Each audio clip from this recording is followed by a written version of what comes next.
안녕하세요. 김손 인사드립니다. 리플이 저번 주에 신청한 ETF가 승인되며 국내 많은 투자자들의 관심을 한몸에 받고 있죠.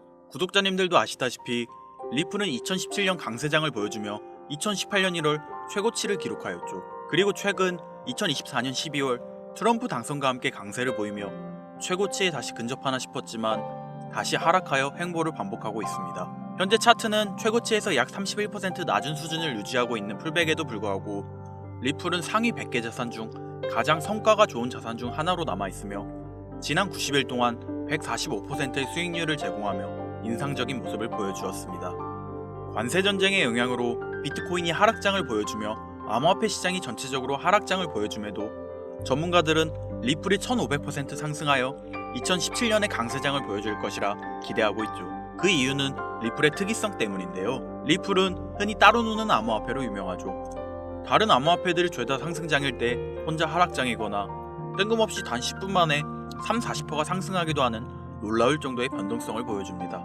리플 ETF 승인권으로 인한 호재와 비트코인 하락으로 인한 자금 이동이 이루어지고 있기 때문에 리플의 특이성이 투자자들의 투자 심리를 자극하고 있습니다. 실제로 리플은 작년 3달 만에 1000% 상승하는 변동성을 보여주며 그 특이성을 보여주었죠. 이번에도 그 괴이한 변동성을 보이며 상승장이 언제 올지 주목하며 여러 관련 기사들을 찾아보고 있었는데요. 리플을 매집하고 있는 기업이나 세력, 기관들을 주로 조사하다가 아주 재미있는 자료를 발견하게 되었습니다. 리플의 ETF 승인에 가려져 사람들에게 알려지지 않은 흥미로운 자료였습니다. 세력과 기관들은 이를 눈치채고 이미 움직이고 있었죠. 개인 투자자들 등쳐먹으려고 몰래 움직이는 고래들에게 마냥 당하고 있을 순 없겠죠. 제가 발견한 은밀한 정보 바로 공개하겠습니다. 버크셔 해서웨이라는 기업 많이 들어보셨죠? 버크셔 해서웨이는 세계적인 투자 지주 회사로 워렌 버핏의 회사로 매우 유명한 회사입니다. 시총이 무려 1000조나 되는 어마어마한 규모의 회사이죠. 이런 버크셔 해서웨이가 가지고 있는 대표적인 회사 어떤 회사가 있을까요? 그 중 하나가 바로 아메리칸 익스프레스입니다. 아실 분들은 아시겠지만 아메리칸 익스프레스는 신용카드사와 은행업을 중심으로 한 미국에서 가장 큰 규모의 회사 중 하나이자 금융업의 대표 주자이죠. 그리고 특징은 아메리칸 익스프레스는 워렌 버핏의 버크셔 해서웨이가 최대 주주로서 무려 20%가 넘는 지분을 보유하고 있죠. 쉽게 생각하면 워렌 버핏의 회사인 버크셔 해서웨이가 아메리칸 익스프레스를 소유하고 있다라고 생각하면 되겠죠. 또한 뱅가드 그룹이 6.3%, 블랙록이 6.1%를 보유하고 있는 전망이 좋은 기업이라는 겁니다. 이런 아메리칸 익스프레스는 리플의 핵심 파트너입니다. 심지어 작년 8월에도 아메리칸 익스프레스는 송금을 위해 리플을 채택했다는 걸 알 수 있죠. 이 말은 워렌 버핏의 회사인 버크셔 해서웨이가 소유하고 있는 아메리칸 익스프레스에서 리플과 협업을 하고 있다는 말입니다.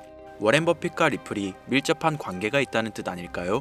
리플은 기본적으로 스위프트 때문에 만들어진 코인이죠. 여기서 스위프트가 무엇이냐?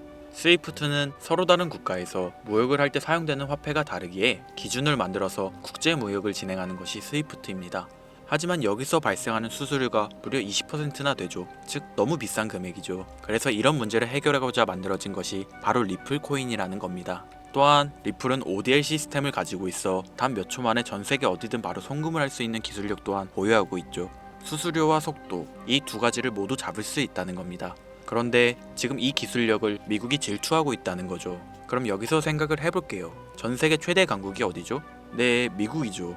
미국은 우스갯소리로 미국과 나머지 전 세계들의 국가들이 전쟁을 펼쳐도 미국이 밀리지 않을 거라는 이야기가 있을 정도의 강대국입니다. 단적인 예로 미국의 2022년 국방비 순위를 보시면 미국의 국방비 금액이 2위인 국가부터 10위인 국가인 국방비를 합친 것보다 무려 23%나 많은 금액을 국방비로 쓰고 있다는 겁니다. 물론 이것만으로는 단순 군사력을 비교할 수는 없겠으나 이 정도로 엄청난 초강대국이라는 거죠. 이 이야기를 왜 하냐면 미국은 전 세계의 패권을 쥐고 있는 강대국이라는 겁니다. 단순히 군사력뿐 아니라 경제력으로도 말이죠. 요즘 시대는 힘으로 찍어 누르는 시대보다 자본주의 세상이기에 경제 패권이 엄청나게 중요하다는 거예요. 지금 전 세계 공용화폐로 쓸 수 있는 유일한 화폐는 바로 달러입니다. 하지만 이제는 세상이 많이 바뀌었어요. 언제부턴가 현물화폐보다 편리하고 안전하며 유동성마저도 뛰어난 암호화폐가 탄생을 하고 말았죠. 이 암호화폐가 탄생을 하고 오랜 시간이 지나지 않아 달러의 패권이 달러의 입지가 조금씩 흔들리기 시작했고 지금은 수많은 암호화폐들이 달러의 자리를 위협하고 있는 상황입니다. 앞으로 암호화폐가 달러를 잡아먹게 된다면 미래의 미국은 전 세계의 경제 패권을 줄 수가 없게 되죠. 그래서 어떻게 하고 있죠? CBDC, 센트럴 뱅크 디지털 커런시, 즉 중앙은행 디지털 화폐. 미국에선 이 CBDC를 이용해서 달러를 디지털화시킬 계획을 가지고 나왔다는 거죠. 하지만 CBDC를 발행하기엔 오랜 시간이 필요하기에 그 시간 동안 달러의 패권이 흔들릴 것이고, 그리 된다면 달러의 입지가 위험해지고 경제 패권을 더 이상 쥘 수 없게 될지도 모른다는 거죠.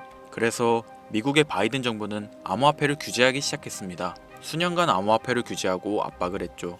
하지만 이제는 그게 더 이상 불가능해졌다는 거예요. 세상이 달라졌다는 거죠. 그리고 그걸 알고 있고 세상의 흐름을 읽고 있는 트럼프는 비트코인 컨퍼런스에서 암호화폐 대통령이 되겠다라며 자신있게 외쳤던 것이죠. 그리고 그가 당선된 이후 정말로 친암호화폐 정책을 펼쳐나가기 시작했죠. 이미 뛰어난 사업가였던 그가 이 흐름을 놓칠 이유가 전혀 없다는 겁니다. 자, 그렇다면 앞으로 리플의 행보 어떻게 될 것 같으신가요? 정확히 잘 모르시겠죠? 그래서 제가 그에 대한 답변으로 엄청난 자료를 찾아왔습니다. 이 정보는 제가 우연히 발견한 정보인데요. CBDC를 위해 기반으로 삼을 가교통화 코인의 적합성 및 미 연방지구별 논의사항을 보여주는 자료입니다. 여기에 보시면 보스톤, 뉴욕, 필라델피아, 애틀랜타, 시카고 등등등 수많은 미국 지역들의 통합 예측 자료가 나오고 있죠. 여기에서 아래로 쭉 내려보면 크로스링키드, 즉 가교통화로서의 적합성을 보여주는 표가 있습니다. 대부분의 코인들이 부적합이라고 나와 있습니다. 하지만 여기 리플과 시바이누가 보류라고 표기되어 있는 걸 확인할 수 있었습니다.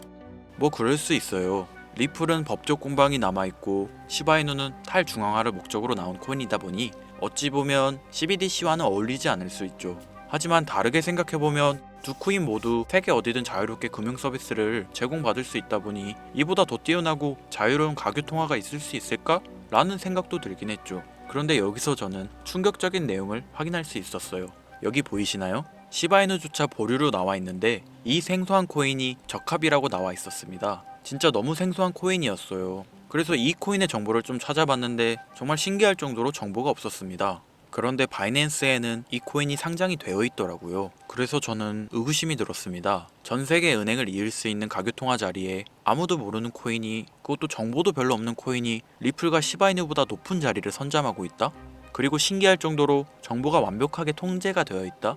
아무리 봐도 너무 이상해서 곰곰이 생각을 해보다 얼마 전에 있었던 미국 대선이 떠올라서 혹시 트럼프 당선에 이목이 쏠려 있을 때를 노려 4분기에 이 코인을 가교통화로서 밀어주려는 건가? 라는 생각이 확 들더라고요. 그래서 바로 국내 거래소 중 가장 거대한 거래소인 업비트를 확인해 봤는데 놀랍게도 올해 이미 상장이 되어 있었습니다. 그뿐이 아니었죠. 일본의 비트플라이어, 중국의 후오비, 미국의 코인베이스, 유럽의 비트스탬프, 인도의 와즈렉스, 두바이의 바이비트 등 전 세계에서 내놓아야 할 가상화폐 거래소에 모두 4분기 상장 예정인 코인으로 올라와 있었습니다. 이제 이해가 되기 시작했죠. 이 코인을 말미삼아 미국이 다시 한번 전 세계 경제 패권을 쥐려고 하고 있는 것 같습니다. 제가 그래서 이 코인을 구독자님들에게 공유해 드리려고 영상을 촬영해서 올렸는데 이게 유튜브 측에서 자체적으로 막아버리더라고요. 아무래도 미국 대선과 관련해 있는 코인이다 보니 유튜브 측에서 자체 필터링이 되는 것 같아요. 벌써 2번이나 경고 먹었어요. 한 번만 더 경고 먹으면 더 이상 구독자님들께 좋은 영상을 제공해 드릴 수가 없어서 어쩔 수 없이 상단부에 있는 제 개인 번호 010-8056-5800, 010-8056-5800 이 번호로 코인이라고 적어서 문자 보내주시는 분들에게 해당 코인 정보를 제공해 드리려고 합니다. 구독자님이신 걸 확인하는 즉시 해당 코인에 대한 정보 바로 제공해 드리도록 하겠습니다.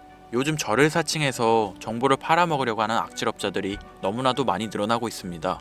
제보가 진짜 빗발치고 있어요. 다시 한번 말씀드리지만 저는 절대로 금전을 요구하거나 멤버십 가입 유도 및 개인정보 등을 요청하지 않습니다. 그런 사칭범들이 워낙 많아 문자 보내주시는 분들 한 분 한 분 제 구독자님이신지 확인 후 공유해드리다 보니 약간의 시간이 소요가 된다는 점 다시 한번 양해 부탁드립니다. 저는 많은 거 안 바래요. 오로지 제 채널을 키우기 위해서 제 영상을 보시고 제 채널 구독, 좋아요, 알림 설정 그리고 댓글 정도 남겨주시면 저는 그걸로 만족합니다. 그러니 이것 외에 요청하는 게 있다면 제가 아니라 사칭이니 조심하세요. 앞으로 더 좋은 영상, 더욱 도움이 되는 정보로 다시 찾아뵙겠습니다. 오늘 하루도 고생하셨습니다. 김선우입니다. 감사합니다.